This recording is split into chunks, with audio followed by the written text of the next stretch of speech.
Hello everyone, how are you all? I hope you all are doing well. I am Sonali from LearnoHub, a free learning platform जहां आप पढ़ सकते हो maths, physics, chemistry and biology, वो भी absolutely free at learnohub.com।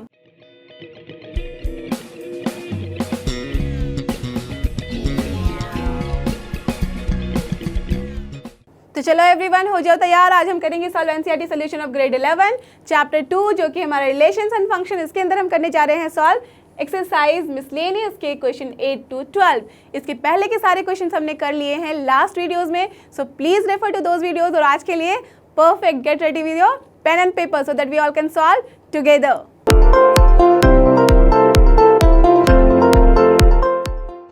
और ये रहा हमारा आज का पहला क्वेश्चन, जो कि है question number 8 of exercise miscellaneous. Let f is given by 1 1 2 2 f is given by 1 1 2 3 0 -1 -1 -3 be a function from z to z। You all know z to z मतलब correct integers to integers defined by fx equals to ax plus b for some integer ab। Determine ab। Okay, so I think you all have started just finding the values of a and b. कुछ भी नहीं है इस question में, बहुत ही easy है। आपको बस यहाँ पे ए और बी की वैल्यूज निकालनी है। एफ एक्स का मतलब दिया हुआ है और यहाँ पे दिया हुआ है, दैट मीन्स आपके पास दो इक्वेशंस गिवन है। और आपको पता है कि दो अननोन निकालने के लिए कितने इक्वेशंस चाहिए? दो, है ना, मिनिमम दो। उससे ज़्यादा है तो कोई बात नहीं है। तो देखो क्या गिवन है, since f x is given as a x plus b. Okay, आप बोलोगे यहाँ तो ए एक्स प्लस बी है, कुछ भी नहीं पता हमें। हाँ, यहाँ से कुछ नहीं पता है, बट उसके साथ साथ ये भी तो गिवन है, let f is this one be a function from Z to Z defined by this. तो यहाँ पे एफ जो गिवन है एंड एफ क्या गिवन है पहले मुझे बताओ। 1, हियर 2, 3, देन 0, -1 एंड -1, -3। ठीक है, ये चार वैल्यूज यहाँ पे दी है। तो आप बोलोगे यहाँ से हमें कैसे समझ में आएगा फंक्शन? यही तो था ना, ये तो क्या है, कार्टेशियन प्रोडक्ट के फॉर्म में। वहाँ से हमने रिलेशन लिखा है, रिलेशन से हमने फंक्शन लिखा है, तो उसी फॉर्म में गिवन है। दैट मीन्स जब हम x की वैल्यूज ये रखते हैं, जब x की वैल्यूज ये होती है तो हमारे पे x की वैल्यूज ये होती है। जब x की वैल्यू ये रखेंगे तो f की वैल्यू ये आती है। सिमिलरली जब ये रखते हैं तो ये आती है आउटपुट, ये इनपुट रहती है तो ये आउटपुट आती है हमारे पास, है ना। So from here what we can say कि f ऑफ 1 की वैल्यू हमारे पास क्या है, output is 1 and f of 2 की वैल्यू हमारे पास क्या है, output is here 3 as well as f of 0 की वैल्यू क्या है, output is -1 along with that for f of -1 we are getting -3। ये चार वैल्यूज हमारे पास गिवन है ना। सो फ्रॉम हियर इसका क्या मतलब है, एफ एक्स की वैल्यूज गिवन है हमारे पास ए एक्स प्लस बी। तो एक्चुअल में ए एक्स प्लस बी अगर हम यहाँ रखते हैं तो क्या आ रहा है ये कि a इंटू एक्स की जगह पे 1 plus b we are getting as 1, isn't it? So finally what we are getting from here, a plus b equals to 1, right?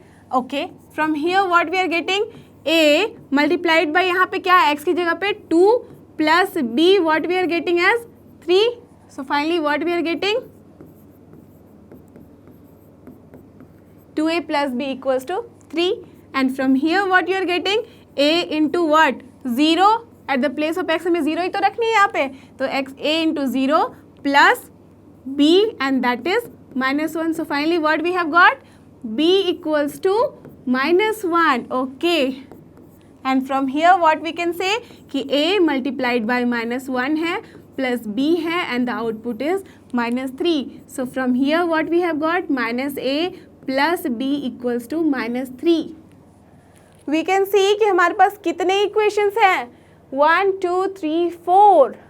तो 4 इक्वेशंस हैं, 2 अननोन है, कोई भी निकाल लेगा, है ना। आप देख भी सकते हो कि b इक्वल्स टू ऑलरेडी निकल चुका है, right. What we have got, b equals to -1, हमें a और b तो निकालना था, एक निकल गया ऑलरेडी, अब बचा सिर्फ एक, किसी में भी वैल्यू पुट कर रहे हो। b equals to -1, therefore from, चलो कौन सा लेना है बता दो मुझे, इक्वेशन। ओके, चलो 1 ही ले लेते हैं। इक्वेशन 1 क्या है हमारे पास, a plus b equals to 1 है। So from here what we have got, a equals to 1 minus b। So just put the value, तो क्या हो जाएगा, 1 माइनस यहाँ पे है -1, so we have got 1 + 1 and that is nothing but 2। So therefore what we have got, therefore a equals to 2 and b equals to 1, sorry -1 is your answer. यही तो हमने निकालना था और हमने निकाल भी लिया. क्लियर? बहुत ही ईजी था. चलते हैं अपने नेक्स्ट क्वेश्चन की तरफ. And here is our next question, question number 9. Let R be a relation from n to n. You all know R, n to n का क्या मतलब है? Natural number to natural number. ठीक है. Defined by R equals to, okay, यहाँ पे relation defined है किस तरीके से a, b such that a, b belongs to n and a is equal to b square. Clear?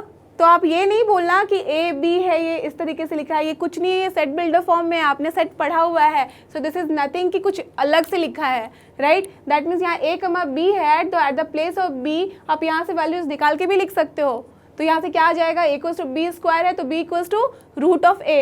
So here A comma root of ए ही है और कुछ नहीं है. ठीक है, तो ये हमारे पास रिलेशन गिवन है.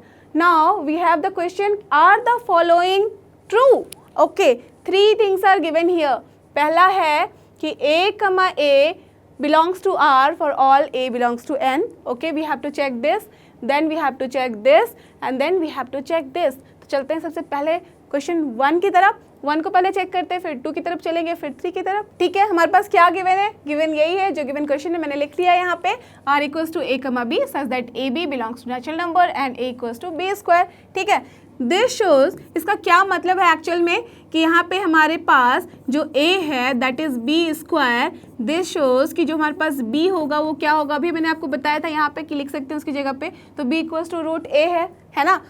तो from here what we are getting, actually we are getting as कि जो ये रिलेशन है a कमा b, अभी तो बिलोंग कर रहा था क्या, a कमा b belongs to R. So this implies कि यहाँ पे at the place of B can we write this root of A and it belongs to R, है ना. देखो A B belongs to R तो है, इसका मतलब यही है कि रिलेशन में है, वो टर्म एलिमेंट है, यही गिवन भी है. तो यहाँ पे अगर A कमा B है तो just eight the place of B हमने क्या किया है, उसको टर्म्स ऑफ A लिख लिया है. ठीक है, आपको पता चलेगा कि क्यों लिखा है, अभी मैं बताती हूँ.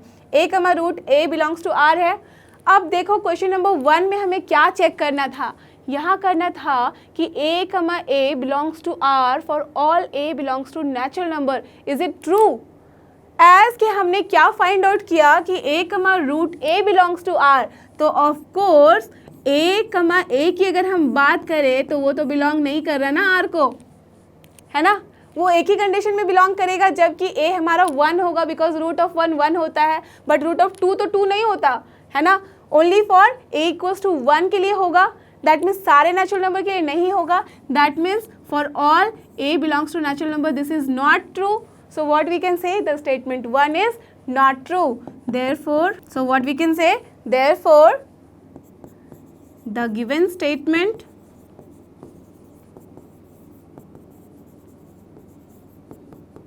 Is not true. अंडरस्टूड? क्यों ट्रू नहीं है, समझ में आ गई ये बात. बिकॉज देखो ये वाला होगा for all a belongs to natural number के लिए, ये तो ट्रू निकल गया हमारे पास, बिकॉज यहाँ पे दे ही दिया गया है कि a b हमारा नेचुरल नंबर है. But in this case it will not be true for all a belongs to n. ठीक है, ओके. तो अब हम चलते हैं अपने दूसरे स्टेटमेंट की तरफ, जो कि हमारा क्वेश्चन नंबर 2. अब दूसरे में क्या बोला जा रहा है, a b belongs to R implies b a also belongs to R. Okay, A B belong to R तो ये तो है ही, बिकॉज यहाँ पे लिखा ही हुआ इस तरीके से है. तो A B belongs to R तो करेक्ट है. अब हमें चेक करना है B A belongs to are.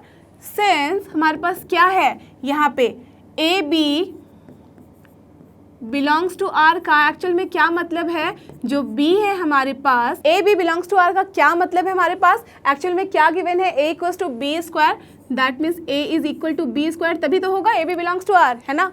इस तरह का कंडीशन वो फॉलो करता हो, फुलफिल करता हो, तभी तो हम बोल सकते हैं कि वहाँ मौजूद है ना. तो अगर ये है हमारे पास, तो हमारे पास क्या आ रहा है, this is b equals to हमारे पास आ रहा है रूट ऑफ a, है ना. अगर b equals to root of a है तो ऑफ कोर्स हम क्या बोल सकते हैं कि b is not equal to a square. Can we write this? अगर b is not equals to a square तो क्या हम b कमा a को बोलेंगे कि वो बिलोंग करता है R से? नहीं बिलोंग करेगा R से. समझ में आ रही है बात क्या लिख रही हूँ मैं यहाँ पे? सी, एज की a equals to B square है, तभी हम बोल रहे हैं A B belongs to R. तो अगर हमने यहाँ पे लिखने की कोशिश की कि बी कमा ए बिलोंग्स टू आर, अगर हम ये लिखेंगे तो हमारे पास यही तो होना चाहिए ना, जो पहला वाला है दूसरे वाले के स्क्वायर है, that means B should be equals to A square. But actual में क्या है हमारे पास, B equals to root A है, that is b is not equals to A square. That means अगर b equals to A square नहीं है तो of course b comma A will not belong to R. So that means ये वाला भी जो statement था वो क्या हो गया, रॉन्ग, तो ये ट्रू नहीं है। So what we can write, therefore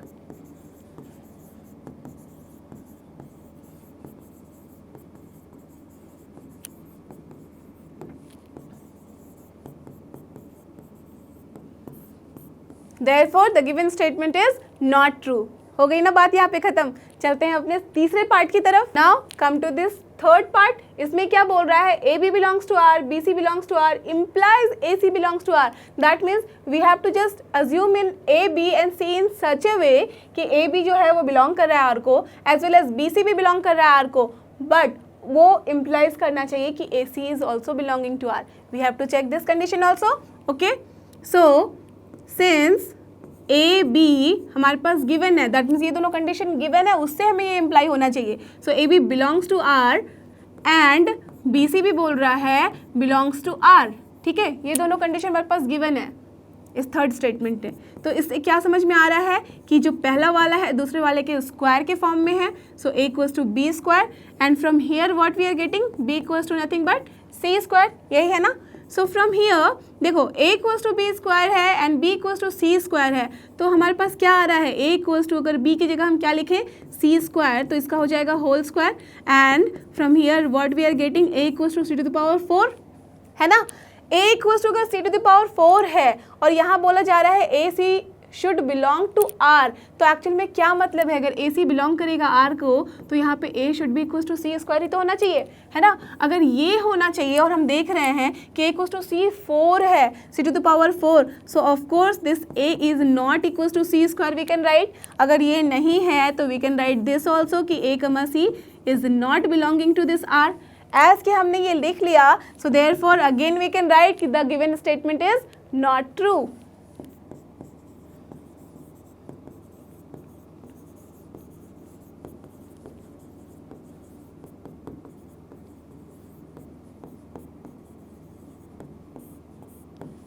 clear. तो हमने देखा कि क्वेश्चन नंबर यहाँ पे जो 9 था इसके अंदर 3 पार्ट थे और तीनों में ही जो स्टेटमेंट थे सारे के सारे ट्रू नहीं हैं।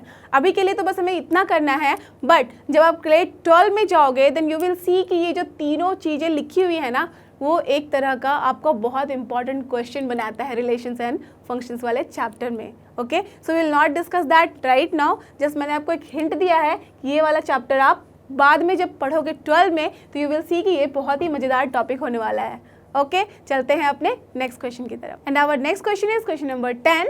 लेट्स सी यहाँ क्या करना है। Let a equals to 1 2 3 4, b equals to 1 5 9 11 15 16 and f equals to 1 5 2 9 3 1 4 5 2 11 are the following true. Okay, यहाँ पे a b गिवन है, f गिवन है, ठीक है, क्या ट्रू है या नहीं है देखते हैं। पहला है f is a relation from a to b, okay that's why a b given था, ठीक है। और दूसरा है f is a function from a to b, justify your answer in each case. Okay, that means यहाँ पे कुछ नहीं, जो आपने सबसे पहले पढ़ा था कि क्या होता है रिलेशन, क्या होता है फंक्शन, वो वाला याद करो और उससे यहाँ पे रिलेट करो कि क्या ये रिलेशन है और क्या ये फंक्शन है जो गिवन f है, ठीक है। दैट मीन्स सारे रिलेशन जो होते हैं फंक्शन नहीं होते हैं, बट सारे फंक्शन जो होते हैं वो रिलेशन होते ही होते हैं, है ना, आपको पता है। चेक करते हैं पहले, सबसे पहले इसको कि ये रिलेशन है या नहीं है। So what is given here, so what is given here in question number 1, f is a relation from a to b। हमें चेक करना है रिलेशन के बारे में। Okay, so what is given here, a given है हमारे पास a equals to 1 2 3 4, ठीक है, and b equals to, okay, so we have this 3 thing given. Okay, अब हमें चेक करना है रिलेशनशिप के बारे में कि क्या f रिलेशन है या नहीं है। तो आप बताओ मुझे, ये है 1 5 2 9 3 1 4 5 2 11, राइट। तो क्या ये रिलेशन है, कैसे चेक करेंगे? यू ऑल नो कि जब हम किसी को बोलते हैं कि वो रिलेशन है, दैट मीन्स जो ऑर्डर्ड पेयर में है हम उसको चेक करते हैं कि वो कहाँ से आ रहा है। तो ऑर्डर्ड पेयर में जो पहला एलिमेंट होता है कहाँ से आना चाहिए? From the first set, that means here we are talking about A to B, तो that means they all should belong to this A only, right? यहीं से बिलोंग करना चाहिए। तो आप चेक करो कि क्या ये 1 2 3 4 and 2 are belonging to this A or not? 1 2 3 4 and 2, of course they all are belonging to this A, right? ठीक है, ये वाला बात हो गया। अब चेक करो कि जो सेकंड वाले सारे टर्म हैं ऑर्डर्ड पेयर में वो कहाँ से हैं? 5 9 1 5 11, 5 9 1 5 11, these all are also from B. तो ये हमारा कंडीशन तो फुलफिल हो रहा है कि सारे के सारे एलिमेंट जो ऑर्डर्ड पेयर में है वो जो कंडीशन गिवन होता है उसको फुलफिल कर रहा है। So what we can write? Since, see what we have written here, see what I have written here, since all the elements in the ordered pair are following the condition of a relation. क्या है condition? That is first element of ordered pair belongs to A here and the second element of ordered pair belongs to B here. That is what we can write again here. That means जैसे ही हमने ये बात लिखी, so thus what we can write? Thus, what we can write here? Thus, what is given here? F. F is a relation. From where to where? From A to B. देखो, जब हम relation की बात करते हैं तो वहाँ तो ऑर्डर इंपॉर्टेंट होता है, ऑर्डर्ड पेयर होता है और ऑर्डर इंपॉर्टेंट होता है। हमने देखा कि यहाँ पे ऑर्डर फुलफिल हो रहा है। ऑर्डर्ड पेयर में सारे जो फर्स्ट एलिमेंट है वो ए को बिलोंग कर रहे हैं और सेकेंड एलिमेंट जो है वो बी को बिलोंग कर रहे हैं, राइट? तो इसको ऑल तरीके से लिख सकते हो आप। आइदर आप ऐसे स्टेटमेंट में लिखो, otherwise you can write like this also. Since क्या क्या है first element? 1 2 3 4 and 2, so you can write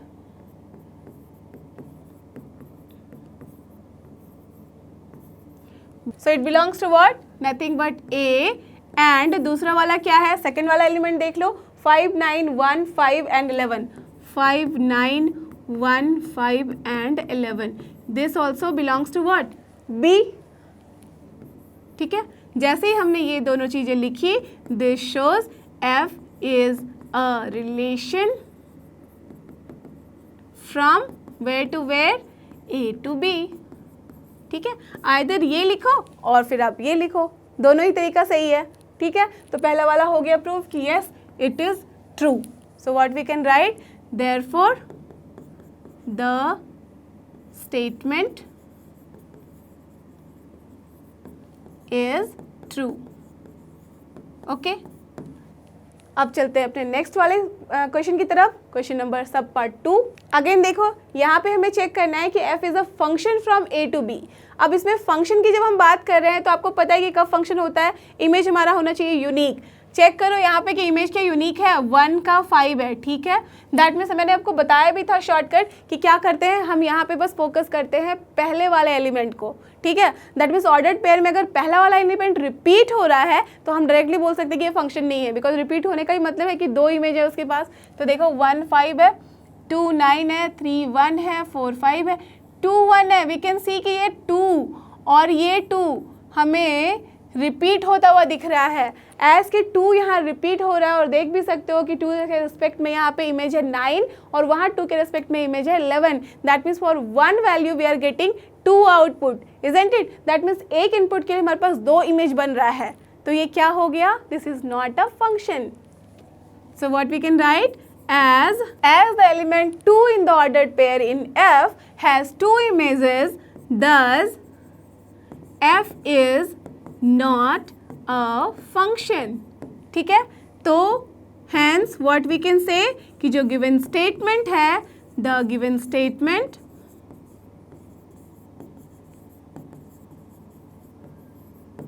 is of course not true, right? यही होगा ना हमारे पास, f is a function from a to b, तो ऑफ कोर्स जो गिवन स्टेटमेंट है वो ट्रू नहीं हो रहा है। क्लियर? चलते हैं अपने नेक्स्ट क्वेश्चन की तरफ। And our next question is question number 11। Let's see यहाँ क्या करना है। Let f be the subset of z cross z। z cross z आपको पता है क्या है? Integer. Okay, defined by f equals to A B comma a plus B such that A B belongs to z is a function from z to z, justify your answer. Okay, so what is given, first of all जो given है उसको लिखते हैं। यही है हमारे पास given function, यहाँ पे जो फंक्शन डिफाइंड है इस तरीके से। अब हमें देखना है is f a function from z to z। तो अगर मैं इसको बोलूँ कि ये फंक्शन है तो that is not a correct statement. जब तक हम इसको नहीं प्रूव करेंगे कि ये फंक्शन है तब तक ये क्या होगा, रिलेशन। और रिलेशन में हम देख रहे हैं कि ऑर्डर्ड पेयर के फॉर्म में लिखा हुआ है। ओके, तो हमें चेक करना है कि ये फंक्शन है या नहीं है। तो उसके लिए हम क्या करते हैं, देखते हैं कि कोई भी एक इनपुट के लिए हमारे पास होनी चाहिए ओनली वन आउटपुट। एक इनपुट के लिए दो आउटपुट नहीं हो सकती है ना, यही तो है फंक्शन का कंडीशन। ठीक है, तो कोई भी एक इनपुट ले लो और उसके लिए चेक करो कि क्या हमारे पास आउटपुट 1 आ रहा है या 2 आ रहा है। ओके, तो देखते हैं क्या हम ले सकते हैं कोई भी।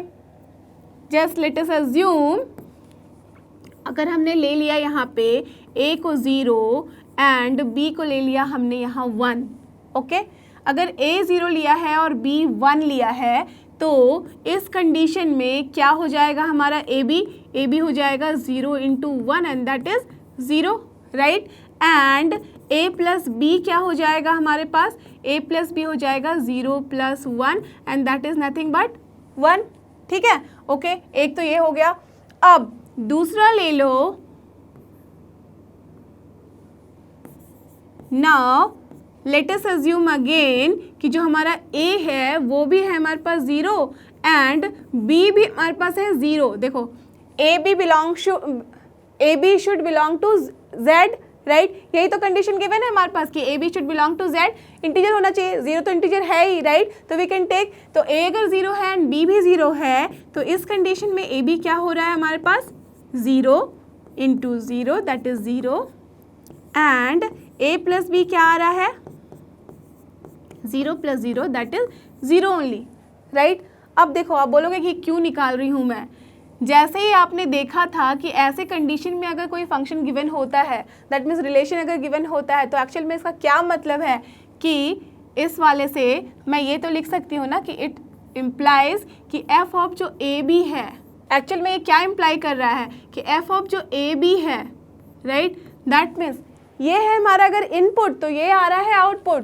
That means is this whole thing is if the input, that means if it is x so this is the output y, दैट मीन्स ये पूरा का पूरा हमारा आउटपुट है।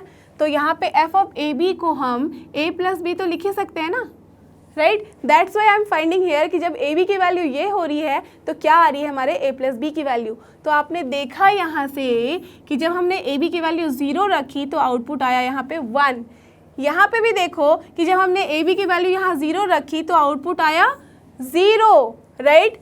दिस इम्प्लाइज कि when f of ab is equals to 0 so we are getting output as 0 when a equals to b equals to 0 and f of 0 की value हमारे पास आई है 1 when a equals to 0 and b equals to 1। यही तो हमने यहाँ पे किया था ना, देख रहे हो आप। This implies at 0 we have how many images, 2 images, as at 0 we have 2 images, so what will happen, therefore we can say कि f is not a function। समझ में आई बात, from where to where, from z to z। ऐसा तो नहीं हमने fraction पे check किया है, इंटीजर पे ही चेक किया है। अब कोई भी ऐसे कोई दो नंबर ले सकते हो, ज़रूरी नहीं है कि आप 0 1 ले लो, कोई भी दो नंबर उठा के ले लो जिसके लिए ये हमारा एक पॉइंट के लिए 2 वैल्यूज़ देता है। तो हम कह सकते हैं कि जो फंक्शन है वो क्या है, वो फंक्शन नहीं है। दैट मीन्स जो रिलेशन है वो फंक्शन नहीं है। क्लियर, चलते हैं अपने दूसरे क्वेश्चन की तरफ। And here is our last question, question number 12। Let a is given as this and let f is from a to n, that means domain is from where a and where is the our codomain, natural number। ठीक है, we defined by f of n equals to the highest prime factor of n।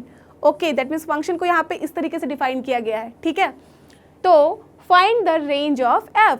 Very simple, अगर हमारे पास function defined है, domain पता है, codomain पता है, तो हम रेंज नहीं निकाल सकते, निकाल ही सकते हैं ना। तो चलो सबसे पहले जो लिखा हुआ है हमें वो डिफाइन कर लेना है कि फंक्शन क्या है। तो जो गिवन है लिखते हैं। What is given here? f is defined from where to where, a to n, ठीक है, that means only natural number लेना है हमें आउटपुट में, ओके। एंड क्या गिवन है, a 9, 10, 11, 12 एंड 13, ठीक है, okay. Now f of n is given as the highest prime factor of n, ठीक है। Highest prime factor of n जब हम बात करें दैट मीन्स इनपुट ले रहे हैं यहाँ n, और इनपुट n कहाँ बिलोंग करेगा, टू दिस n, है ना। तो अगर, और इनपुट कहाँ बिलोंग करेगा, to this a, isn't it, यही तो डोमेन है हमारा, और डोमेन यहाँ पे वेरिएबल क्या ले रहे हैं, n, that means this n should belong to this domain a only, since f of n is given as, जो गिवन है वो लिख लेते हैं,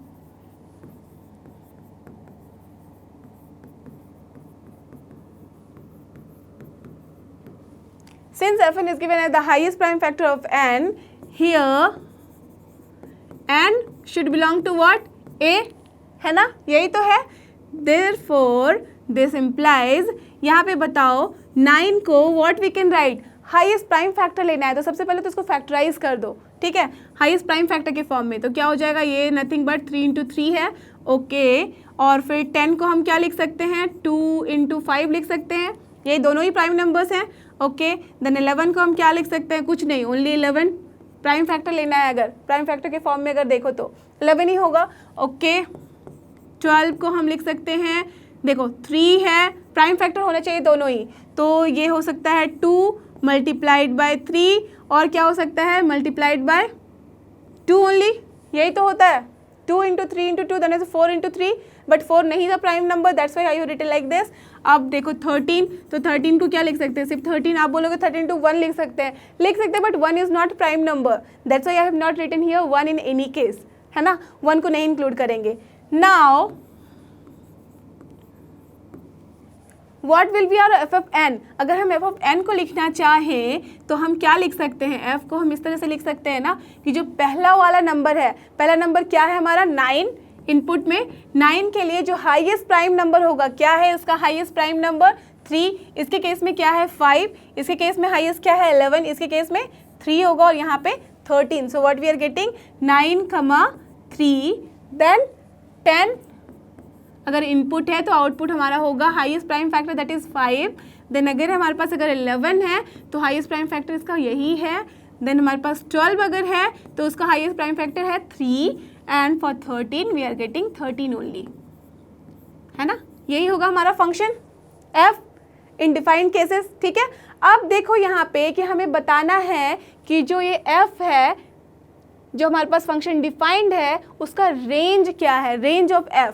अब देखो जैसे हमने यहाँ पे रेंज की बात की है, ठीक है, यहाँ पे हमने रेंज की बात की है, तो वो रेंज क्या होता है, ये होता है हमारा डोमेन में से लिया हुआ इनपुट, ठीक है, ये है हमारा डोमेन यहाँ पे, और आउटपुट क्या है, यही तो रेंज होती है, डोमेन के रेस्पेक्ट में जो हमारे पास आउटपुट मिलती है that is only your range, therefore the range of F will B